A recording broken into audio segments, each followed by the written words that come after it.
nasimulan natin yung chapter 10. So again, ngayon babalikan ulit natin yung chapter 10 para na sa gayon makita natin dito yung sinasabi ni Pablo, no?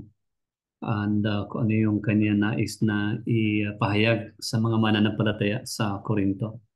So again, just join me lang in a quick sort of prayer as we continue ulit. Ama, salamat muli sa gabi ito at dinadalangin po namin ang bawat isa na patuloy na umasa sa inyo sa uh, pag-unawa ng aming pagbubulay-bulayan ngayong gabi ng aming pag-aaralan. Pagkaloob niyo po, Ama, na ang mga may masamang karamdaman, pagkaloob po ninyo ang inyong grasya at habag, kalakasan, encouragement, peace, and hope for those who are ill tonight. Lord, may we learn to trust in your providence. May we learn to trust in your goodness and in your faithfulness. You have always been faithful, Lord, and you will always be. Thank you so much. We pray this in Jesus' name. Amen. Okay. So sa chapter 10 na nakita natin ng Corinthians, so babalikan natin yung verses 1 to 13, no? Yung sinasabi doon ni Pablo na ayaw niya maging ignorante, no? Mga kapatiran niya, maging wala silang alam. Sabi niya doon, I do not want you to be unaware, brothers, that our fathers were all under the cloud and all passed through the sea and all were baptized into Moses in the cloud and in the sea and all ate the same spiritual food and all drank the same spiritual drink. For they drank from the spiritual rock that followed them, and the rock was Christ. Nevertheless, with most of them, God was not pleased, for they were overthrown in the wilderness. So, tinutukoy nito syempre yung Exodus, no? Yung, kung babasahin natin yung narrative sa Exodus, yung tubos ng Panginoon Diyos sa mga Israelita mula sa kamay ng mga Egyptians, on the way to the promised land, makikita doon on how the Lord has been good to them, how the Lord has provided their food, how the Lord has protected them, kung paano sila pinagtatahan ng Panginoon, binigyan yung mga pangangailangan. Subalit sinasabi ng verse 5 na sa kabila nito, marami sa kanila, God was not pleased, no? Hindi natuwa ang Panginoon sa karamihan sa kanila. Dahil dito they were overthrown in the wilderness. Marami namatay sa wilderness. Kung babasahin natin yung Exodus narrative, marami namatay doon. So sabi ni Pablo sa verse 6, now sabi niya, these things took place as examples for us. Nangyari mga bagay na ito para maging ehemplo sa atin, so that we will not desire evil as they did. Ang tinutukoy nito, syempre, as they did, tinutukoy niya syempre yung karanasan ng mga Israelita nung sila'y tinubos from Egypt to the promised land. Marami sa kanila is ginawa ang mga bagay na ito, no? So ito yung sinasabi ni Pablo na now these things took place as examples. Ano yung mga ginawa? Ano yung mga nangyari as example for us? Sabi ng verse 7, huwag tayong maging idolaters as some of them were. Katulad ng mga Israelita, they were engaged in idolatry. It is written, the people sat down to eat and drink and rose up to play. They were, ang tinutukoy nito is itong insidente na they were dancing before gods, before the false gods, no? Titignan natin mamaya yan. Sabi niya, we must not indulge in sexual immorality as some of them did, and 23,000 fell in a single day kasi nagkaroon ng intermarriage. At that time sa Israel, bawal ang intermarriage at that time, no? Verse 9, we must not put Christ to the test as some of them did. They tested God and were destroyed by serpents. Nor should we grumble. Dapat hindi tayo nagreklamo as some of them did and were destroyed by the destroyer. Sabi ni Pablo, now these things, 11, nangyari mga bagay na ito as an example. But they were written down. Sinulat ito para sa ating kaalaman, for our instruction of whom the end of the ages has come. Therefore, let anyone who thinks that he stands take heed lest he fall. No temptation has overtaken you that is not common to man. God is faithful. He will not let you be tempted beyond your ability, but with the temptation, he will also provide a way of escape that you may be able to endure it. No, bago natin balikan yung famous verse na verse 13, the comforting passage, no? Kailangan makita natin yung context. But again, before, para makita na, maliwanag sa context na konteksto na ang tinutukoy dito ni Pablo is yung nangyari sa mga Israelita when nung sila'y pinalaya ng Diyos mula sa kamay ng mga Egyptian authorities, no, ng Egypt. No? So dito kinakailangan natin balikan yung history ng Israel. Right? Balikan natin yung history ng Israel dahil ito yung tinutukoy ni Pablo dito eh. Let us not do what they did. No? Huwag natin gayahin yung ginawa ng mga Israelita when they were in the wilderness. So kinakailangan nito siyempre yung ating study sa Old Testament. Now, ang gagawin natin ngayong gabi is we will just condense hanggat maaari, i-condense lang natin yung history ba ng Israel. Okay? Bakit ba sinabing chosen? Bakit ba tinawag na chosen nation ang Israel? Saan ba nagsimula yan? So it's very important, napakahalaga na i-trace natin yung pinaka-ugat, no? Bakit ginagawang ehemplo ang Israel. Nang sa gayon, malaman talaga natin yung tamang konteksto. Nang sa gayon, pag binabasa din natin ang Old Testament, alam natin kung ano yung konteksto ng Old Testament. Hindi lang siya kalat-kalat na libro na naghahanap lang tayo ng magandang passage na pakinggan. And then, ganun na ginagawa ng karamihan ngayon sa modern Christianity, no? Pero importante makita natin yung context sa Old Testament. So, we have to go back sa Old Testament, no? Saan ba nagsimula ang Israel, no? Nagsimula yan siyempre sa salaysay kay Abraham, no? Sa Genesis chapter 12. Of course, even before Abraham, siyempre, pinakaugat yun, babalik ka kay Adam and Eve, no? If-fast forward lang natin, no? If-fast forward natin, simulan natin dito kay Abraham. Na siguro some other time, we will go back to the Garden of Eden kasi mahalaga din yun. Pero dito kay Abraham, in Genesis 11, sunod ng 11, ito yung nangyari yung Tower of Babel, no? Yung dinisperse ng Panginoon yung mga tao, confusing them in different languages kasi nga they were so proud, no? Tinagalit ng Panginoon and they were dispersed. And then ang nangyari dyan is tinawag ng Panginoon si Abraham at binigyan siya ng pangako, no? Ano yung pangako kay Abraham? Pinangako ng Diyos na sa pamamagitan ng kanyang offspring o ng kanyang seed, pag sinabing seed, offspring ito, no? Offspring or anak, no? That through his seed or descendant, the nations of the earth will be blessed. Yun ang pangako ng Diyos kay Abraham. Makikita mo yan sa Genesis 12:1-3, no? Nang sabi doon, the Lord said to Abraham, go from your country and your kindred and your father's house to the land that I will show you, and I will make you a great nation, and I will bless you and make your name great, so that you will be a blessing. I will bless those who bless you, and him who dishonors you I will curse, and in you all the families of the earth shall be blessed. So all the families of the earth will be blessed through Abraham. Then piniliwanag yun lalo sa Genesis 22:17-18 nung kinausap ni Abraham muli ni Lord, kinausap ng Panginoon si Abraham after na nag-obey si Abraham na i-sacrifice din si Isaac. And alam natin yung kwento, hindi natuloy dahil pinigilan ng Diyos and then nag-offer ng ibang sacrifice, no? Ito yung sinabi ng Diyos kay Abraham sa verse 17-18 ng chapter 22 Genesis. Sabi niya, I will surely bless you. I will surely multiply your offspring, yung kanyang descendant, as the stars of heaven and as the sand that is on the seashore. Kasi dami ng buhangin at ng bituin sa kalangitan. And your offspring shall possess the gate of his enemies. And in your offspring shall all the nations of the earth be blessed because you have obeyed my voice. Na napakahalaga, no? Kaya sinamarize natin yung promise na yon na through Abraham, all the nations of the earth will be blessed. So, mahalaga yun. Mahalaga maunawa natin yun ang promise kay Abraham. That is God's promise that all the nations of the earth will be blessed through Abraham. So, saan nang galing Israel? Siyempre, alam natin yung kwento. Nagkaanak si Abraham kay Isaac. Nagkaanak siya, si Isaac, no? Although hindi lang si Isaac ang anak niya, no? Nagkaroon pa siya ng 7 other kids.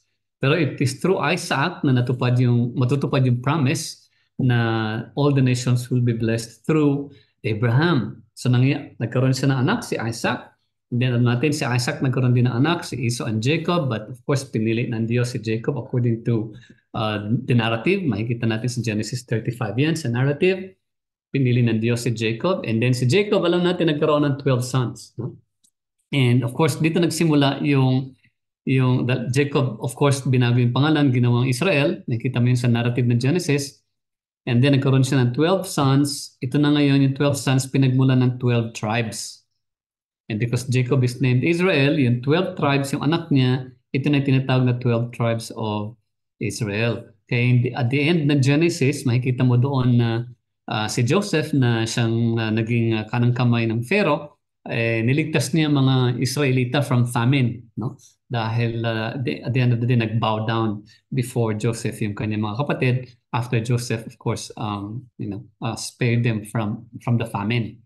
Okay, so diyan nagsimula ang Israel, no? And then yung next narrative na makikita mo na ngayon, ang next narrative na nangyari diyan sa Exodus na is yung kwentong dumami na yung mga Israelita sa Egypt, dumami na sila, ginawa silang alipin, and they cried out to God for help and God heard their cry, no? So anong nangyari? Tinubos ngayon ng Panginoon. Tinubos niya o di kaya pinakawalan niya o niredeem niya, no? Ang mga Israelita from Egypt. And of course, alam natin yung kwento, ang daming plagues. And finally, hanggang sa nung namatay yung anak ni Pharaoh, doon lang pinakawalan ang mga Israelites. So nung pinakawalan yung mga Israelites from Egypt on the way to the Promised Land, yun yung salaysay ng Exodus, yun yung kwento ng Exodus, no? So God through Moses delivered Israel out of Egypt. Nakita natin yan sa narrative ng Exodus. Napakahalaga na maunawaan natin na matapos niyang tubusin yung mga Israelites, no?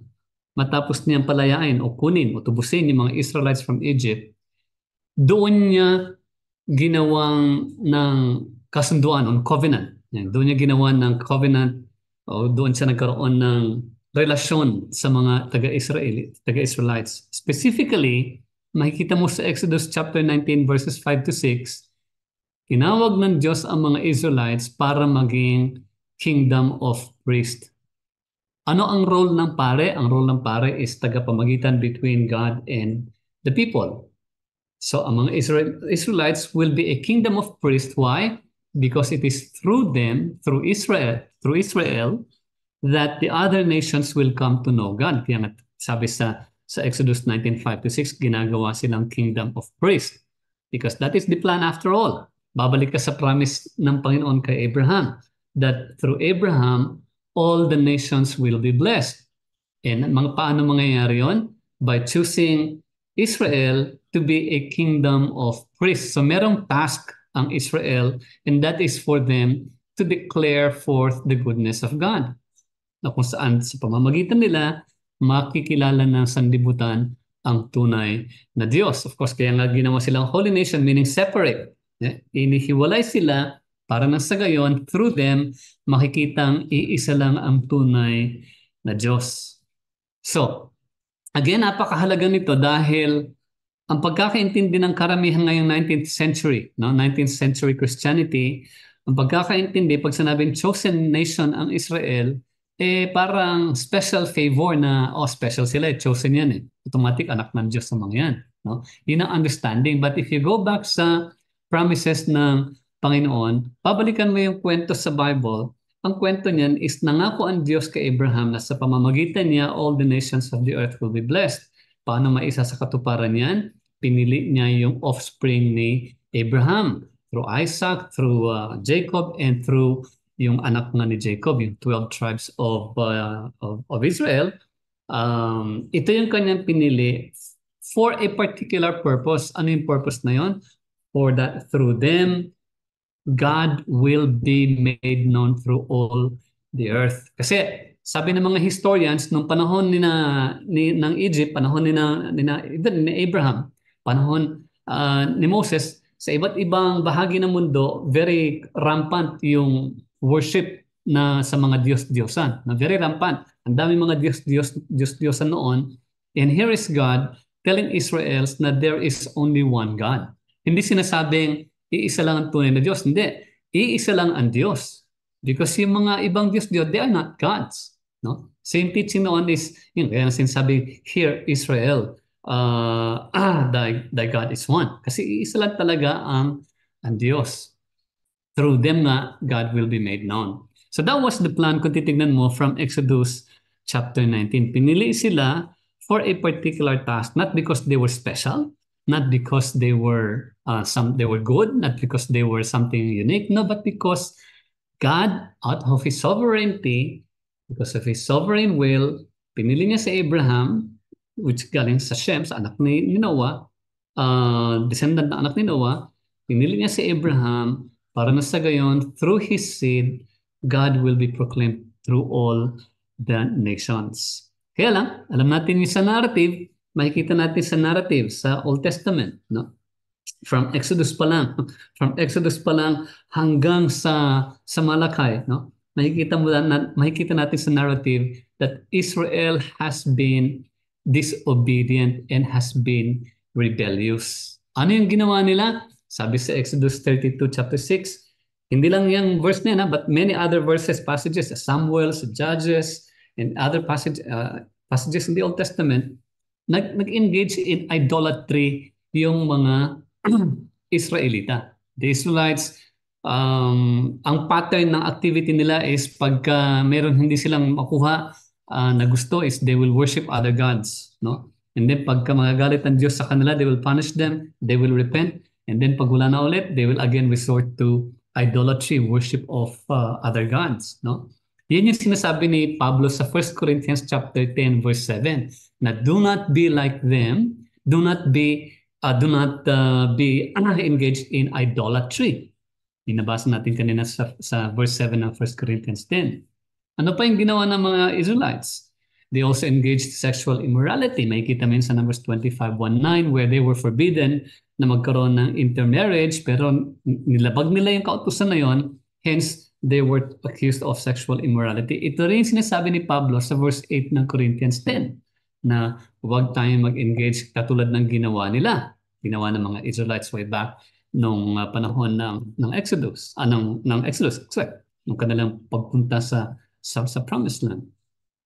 Huwag natin subukan ang Diyos. Ginawa din ng mga Israelites yan according to Numbers 21:4-9. They put God to the test. Maliwanag, thou shalt not put the Lord thy God to the test. Diba? Nagrereklamo sila. Sa number 16, makikita mo din yung grumbling. Again, hindi lang yun yung passage sa scripture na nag-grumble sila. No? Many times talagang they would grumble pag meron sila hindi nagustuhan. So, yan din yung sinasabi ni Pablo na huwag tayong mag-grumble. No? So imagine, lahat ng binanggit ni Pablo sa 1 Corinthians chapter 10, verse 7, 8, 9, and 10, ito yung mga pinaggagawa mismo nga ng mga Israelites nung panahon ng kanilang supposedly, sana pagpapahayag ng tunay na Diyos kasi ginawa nga silang kingdom of priests. But Israel failed, no? Miserably. Talagang, imbes na maging holy nation, kung babasahin yung Old Testament, talagang unholy nation ang Israel back then because they have always been disobedient and they have always been rebelling against God. To think na isang prophet pa nga doon, sinasabi niya, how long will I stand with you? Parang yun ang naging reklamo ng isang prophet dahil sa katigasan ng ulo ng mga Israelites, no? So, syempre, makikita natin sa Exodus talaga, ang kwento talaga niyan is ito nga, yung tinubos ng Diyos ang mga Israelites, nang sa gayon, sa katuparan yung pangako ng Diyos kay Abraham, that through Abraham, all the nations will be blessed. But as we have seen, Israel failed sa kanilang mission to become a kingdom of priests. Hindi sila naging holy nation, they have become unholy. Why? Makikita mo sa narrative, no? Ng Exodus, kahit sa Deuteronomy, and even sa Samuel and Judges, they've been worshiping Baal. They started to participate sa worship ng mga Canaanites, na iba't ibang mga ungodly tribes and nations. So, yun ang Israel. So, we have to understand na pinili sila for a particular purpose, not because they were special. Yun ang thinking ngayon sa 19th century teaching, parang we think that they are special, that's why they were chosen. No, they were chosen for a particular purpose. Now, ang nangyari dyan, siyempre, yung 12 tribes of Israel, kung babasahin natin yung narrative, kung babasahin mo yung Old Testament, simplify ko lang siya, yung 12 tribes na yon, siyempre, hindi rin sila nagkakasundo except kung meron lang manglalaban sa kanila, kung meron lang aatake sa kanila. No? And to make it short, nung dumating yung mga Philistines, natakot sila dahil napaka-powerful ng Philistines. So ang ginawa nila is they agreed to be together in 12 tribes of Israel. And of course, ang nangyari doon is they clamored for someone to help them na maghari sa kanila. Hindi sila nakontento kay Samuel na siyang nangunguna sa kanila as a leader. They clamored for a king, and therefore nakita natin yung pagtatag kay Saul bilang hari ng Israel. Of course, naging disobedient din si Saul dahil hindi siya nakinig. In-invade niya yung functions ng prophet at ng priest. Nag-offer siya ng sacrifice na not according to God's instructions dahil wala siya dapat yung si Samuel dapat na mag-offer ng sacrifice. In short, he became disobedient. Then dumating si David. Alam natin nangyari kay David, yung pinatay niya si Uriah and Bathsheba, and then alam natin nangyari kay Solomon. Bagamat Solomon built the temple sa Jerusalem, bagamat maganda yung achievement ni David, it was David who brought the Ark of the Covenant sa Jerusalem, and it was Solomon who built the temple sa Jerusalem. Still, makikita mo yung kanilang acts of unfaithfulness. Si Solomon, hindi lang siya nag-build ng temple, he also built altars for false gods. No? So makikita mo rito yung pattern, no? Yung pattern ng katigasan ng Israel and its leaders. Talagang hindi sila naging faithful. Ang naging faithful lamang dyan ay ang Panginoong Diyos. It was only God who has demonstrated His consistent faithfulness throughout the narrative. No? And then, in short, makikita natin ang nangyari dyan sa Israel is dahil sa kanilang bangayan, away, yung dating one kingdom, yung dating United Kingdom na pinagkaisa ni Samuel at ni Saul, no? Yung ginawang United Kingdom ni Saul, nila David at ni Solomon, nagbangayan, nag-away sila because of greediness, discord, walang unity, naghiwalay ang bansang Israel, no? Yung Northern Kingdom, tawag doon Israel, composing of the 10 tribes. And then in Judah, two tribes na naiwan doon, Judah and Benjamin, southern Israel, kumbaga, o southern kingdom, kung tawagin. So, yung dating one kingdom, nagkahiwalay, northern Israel, southern Judah. Why? Kasi nga, bangayan. Naaway sa, parang malaki lang ang share lagi ng Judah sa tax, paano naman kami? No? Do we have a portion of David? Mga ganung reklamo, talagang greediness, kasakiman. No? So naghiwalay yan, and yung Bible narrative, kung babasahin mo Old Testament, makikita mo doon na talagang katigasan ng ulo ng mga Hudyo, Northern Kingdom and the Southern Kingdom, nangyari dyan. Of course, God rendered His judgment. Ang nangyari sa Israel is sinakop sila ng mga Assyrians. No? Sinakop sila, in-invade ang Northern Kingdom, ginawa at kinuha lahat ng mga Hudyo, dinala sa kanilang kaharian sa Assyria, nakalat sila. No? Ganon din ang Judah. 135 years after ma-invade ang Northern Kingdom, ang Southern Kingdom naman, Judah, is in-invade ng Babylonians and sinira yung Jerusalem Temple at ginawang captives. No? Kinuha lahat ng mga Hudyo at dinala doon sa Babylon at doon sila naging exiles, kumbaga in exiles sa Babylon. Kasama dyan of course sina Daniel and Ezekiel na prophets who were also captives in Babylon or in exile. They were in exile in Babylon. So in short, is makita mo talaga yung pattern ng Israel na talagang God has been faithful to them. God has provided everything. God has demonstrated how mighty God is. And yet, ang ginagawa ng mga Israelites, they return to worship of false gods, Baal in particular. Pagka nangangailangan, that's when they turn to God. When everything is well, they return to worship of false gods. Laging rebellious, idolatry, no? Disobedience. Yun yung pattern to the point na sila nga nabigyan ng judgment and eventually they were scattered. They were scattered na sa iba't ibang bahagi, especially nung in-invade ng Assyrian army at ng Babylon army ang Northern Kingdom at ang Southern Kingdom respectively. No? So, makikita mo yung mga writings ng prophets, sina Micah, sina Isaiah, sina Jonah, yung mga writings nila, it's all about address doon sa mga Jews who were in exile. Some of them were in Syria, some of them were in Babylon. Mga encouraging words at sometimes prophetic words yung sinusulat ng mga prophet about the Jews who were in exile, no? Ganon din si Jeremiah. Kaya nga, yung sinasabi natin sa Jeremiah 29:11, "For I know the plans I have for you," that is not for us. It was a word of encouragement written by Jeremiah for the Jews who were living in exile in Babylon because yun nga, nasira yung temple of Jerusalem when the Babylons invaded Judah. So in short, the point is this. Laging unfaithfulness ang ipinapakitang way of living ng mga Israelites sa Panginoon. No? They have never been faithful to God. They would always resort to idolatry, immorality. They would grumble. They would test the Lord. Talagang unfaithful.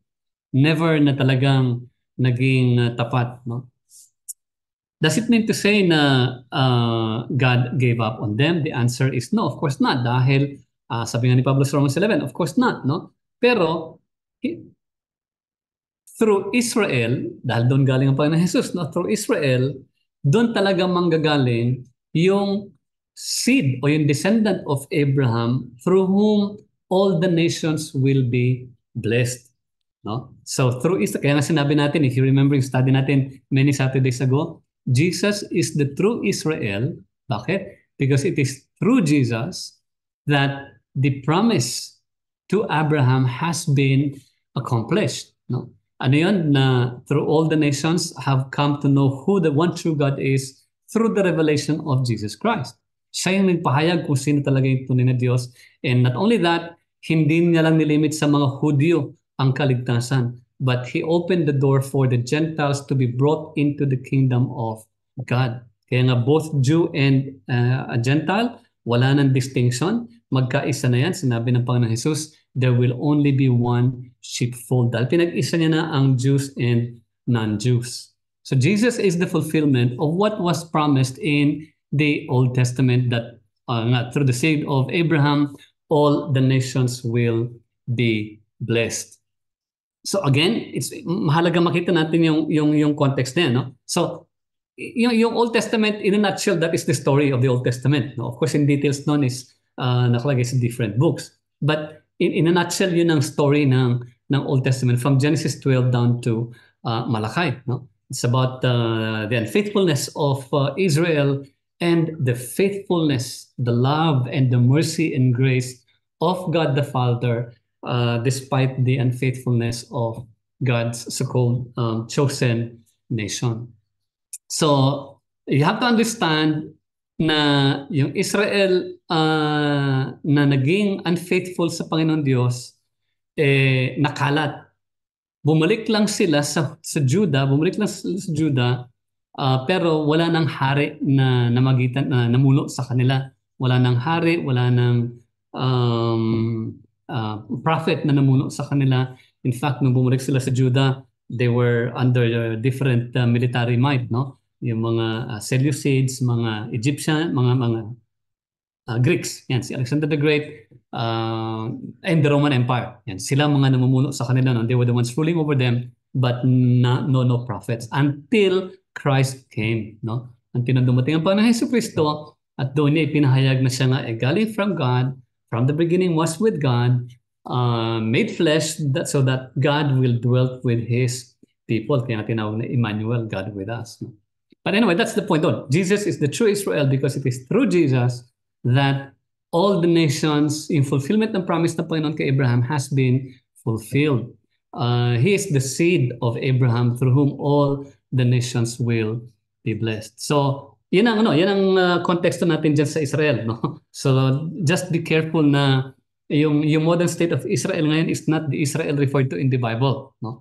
Hindi, they are Jews but they're not necessarily the Israel referred to in the Bible. Dahil kung titignan mo, ang Israel sa Bible, sa Old Testament, their lifestyle has always been characterized by unfaithfulness and idolatry.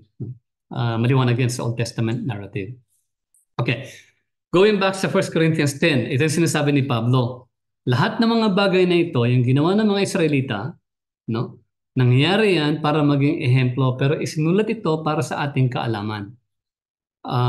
Kaya wag natin isipin, sabi niya sa verse 12, let anyone who thinks that he stands, take heed lest he fall. Akala, minsan sabihin natin, hindi mangyari sa akin yan. Ikaw sa mga Israelita nga eh. Chosen na nga daw sila pero nagmatigas ang ulo. Kung si David nga eh, the man after God's own heart, sinabi ni Samuel, no? The man after God's own heart. Ano nangyari is siya pa rin also displayed his unfaithfulness when he killed Uriah, no? And took Uriah's wife, no? Um, lahat ng yan patunay lamang na tao tayo, no? Tao tayo. Walang sino man ang talagang nakapamuhay na maayos na perpekto kundi ang ating Panginoong Hesukristo lamang.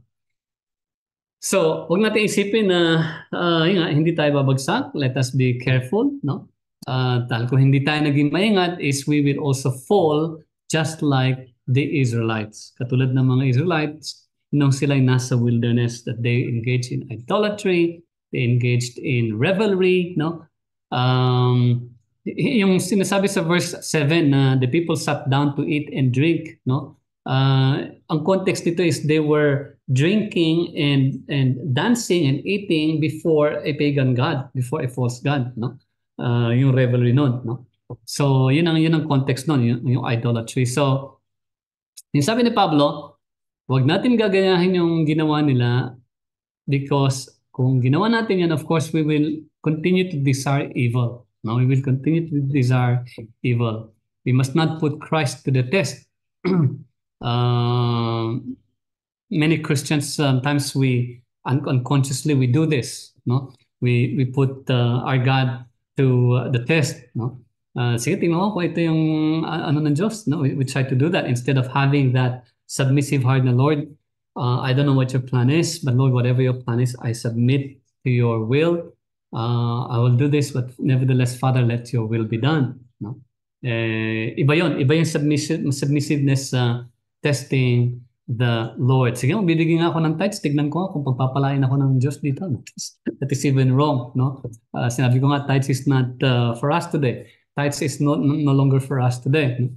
Nor grumble. Let us not grumble as some of them did. Mareklamo. No? Madalas mareklamo ang mga Israelites. Example na lang yan nung pinamumunuan sila ni Moses. No? Nakita na nga nila how God powerfully displayed His power by parting the Red Sea, providing food, providing water and all that. And yet, nagreklamo pa rin sila na ito na lang ba, kainin natin lagi-lagi, nakakasawa na. Buti pa sa Egypt, mas maganda pa yung kinakain namin. Nagreklamo sila no? While they were in the desert. And so, many of them perished. Why? Because they grumbled. No? They grumbled. And since sabi nga dito is, let us not be like them. No? Paano pagka halimbawa natutugso tayo, no? If we are being tempted, iyan natin to, no? Ang ibang version dito is trials, no? Trials ang sinasabi dito, but ang context dito is temptation. No? Ang context dito is temptation, tinutugso. Why? Because the immediate context sa succeeding paragraphs is yung about desiring evil, just like the Israelites. So, nung sinasabi sa verse 13 na no temptation has overtaken you, it actually speaks of temptation. Yung pag natutugso. Not suffering, not mainly suffering, no? But the temptation, dahil nga katulad na sinasabi dyan is ang context ng Corinthians 10 is about desiring evil. So pagdating sa temptation, sabi ni Pablo dito, no temptation has overtaken you that is not common to man. Ibig sabihin nun, hindi naiiba ang pinagdadaanan mong pagkatukso. Baga, yung dinadaanan mong temptation, dinadaanan kong temptation, hindi naiiba yan. It is common to all. Hindi siya naiiba. Hindi natin pwede sabihin, hindi, iba kasi sa akin, iba yung temptation ko kasi talaga naiiba. No, sabi ni Pablo, hindi. No temptation has overtaken you that is not common to man. It is common to all. Why? Because God is faithful. He has already provided a way of escape. Kaya nga sinabi niya, He will not let you be tempted beyond your ability. Kasi lahat ng tao, even ng mga panahon ng Israelita, lahat ng temptation ng tao naranasan na. Christ Himself experienced that nung na-tempt siya sa wilderness for 40 days and 40 nights. Naranasan na, walang kakaiba. Kaya hindi natin pwede sabihin, iba kasi sa sitwasyon ko, kaya ako bumagsak. Kaya ako natukso kasi ibang-iba yung sitwasyon ko eh. Sabi ni Pablo, hindi. No temptation has overtaken you. Lahat eh pare-pareho yan. At dahil pare-pareho yan, hindi niya i-allow ang temptation that is beyond your ability. Why? Because He will always provide a way of escape that you may be able to endure it. Matitiis mo, ma-endure mo siya, matitiis mo siya, malalabanan mo. He will provide a way of escape. Sometimes yung problema natin, tayo mga Christians, God has always been providing a way of escape, pero tayo mga Christians, disobedient lang talaga tayo. No? Disobedient lang tayo instead of turning to the escape that God has provided sa halip na i-avail natin yung escape na ibinigay ng Panginoon Diyos. We're just so disobedient. Sometimes we turn to sin, no? And nadadala tayo sa pleasures of sin. Bakit? Kasi, yun nga, let's face it. I mean, sinful things brings momentary pleasure sa flesh, no? Yung momentary pleasure sa flesh. But of course, its consequence is fatal, no? Sabi nga natin, we are no longer slaves to sin because Christ has already redeemed us. Tinubos na tayo ng Panginoon Kristo through His death on the cross. We have been set free from slavery to sin. Therefore, pinapako na rin dapat natin yung sinful desires sa krus. Although sabi nga natin, we're still in the flesh. Ito ang sabi ni Pablo, no? God is faithful. He will not let you be tempted beyond your ability because with the temptation, He will also provide the way of escape that you may be able to endure it. I-endure mo, you're willing to give up the pleasures dahil ano lang yan, pansamantala lang yan, no? And you will be able to escape that temptation because the Lord has provided that way of escape after all. No?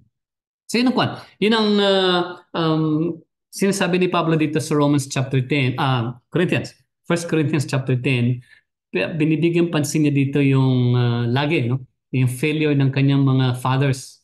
Notice yung sabi niya sa verse 1, our fathers, referring of course to the Jews of the old times, no? Yung mga Israelites who were redeemed from Egypt. Lagi yun ang kanyang basihan, even sa ibang writings niya, sa ibang mga sinusulat niya, lagi niya binibigay na ehemplo yan. Why? Because Israel nga has really failed to comply or to abide by its covenant. Hindi talaga nakatupad ang Israel sa kanyang covenantal obligations, yung obligations na before God to worship Him alone. Yun na lang eh. Yung first obligation na lang eh, na thou shalt not have any other gods before me. They fail sa area na yun. Since they fail in that area, the rest, bagsak na rin sila. they fail na rin. Kaya wala talagang nakatupad niyan kundi ang Panginoong Hesukristo lamang. It is only through Jesus where the fulfillment of the law was made by Christ. Christ fulfilled it for us because no one can. So yun ang yun ang dapat nating unawain when it comes to temptation. Everything is common, hindi na iba yung sitwasyon natin. And secondly, yung story sa Old Testament. Na the Old Testament is about God's faithfulness because Israel failed miserably na tuparin yung kanyang obligations under the covenant. Kaya nga, sinabi ni Hebrews sa chapter 8, God made a new covenant na ngayon. Yung new covenant na ang mediator is Jesus Christ. Siya na yung tagapamagitan. Why? Because hindi nga natin kaya, He fulfilled the obligations on our behalf. Laging Diyos na nagfulfill ng kanyang part. Tayo is Christ fulfilled it for us. So, yun ang kuno, yun ang understanding natin dito sa 1 Corinthians chapter 10. And I hope also na magkaroon kayo ng idea din when it comes to the Old Testament about Israel being a chosen nation. No? They were chosen for a particular purpose and they failed, but it was only Jesus, the true Israel, who fulfilled God's purpose. Bakit? Kasi talagang plano ng Diyos na from the seed of Adam, no? From the seed of Adam napunta kay Shem, kay Noah, Seth, Adam, Seth kay Noah, Shem, Abraham, Isaac, Jacob sa Israelites, kay David, and then kay Jesus. It is through Jesus where everything, all the promises in the Old Testament has been fulfilled. Na-fulfill na ang mga pangako ng Diyos sa Old Testament sa pamamagitan ni Kristo Jesus. So yun ang gusto natin makita dito sa chapter 10. Kasi hindi natin ma-appreciate yung sinasabi ni Pablo kung hindi natin babalikan yung history ng Israel, especially nang binanggit niya dito yung sa verses 6 to 10, no? Kung if you have the chance, basahin ninyo, no? Basahin ninyo yung passages na finaward na nakalagay diyan sa inyo. Makikita mo grabe talaga yung unfaithfulness ng Israel, and hanggang sa ano yan, hanggang tuloy-tuloy yan, hanggang sa they were invaded and they were conquered by Assyria and by Babylon noong 700 and 500 BC. He is Lord. He is Lord. He has risen from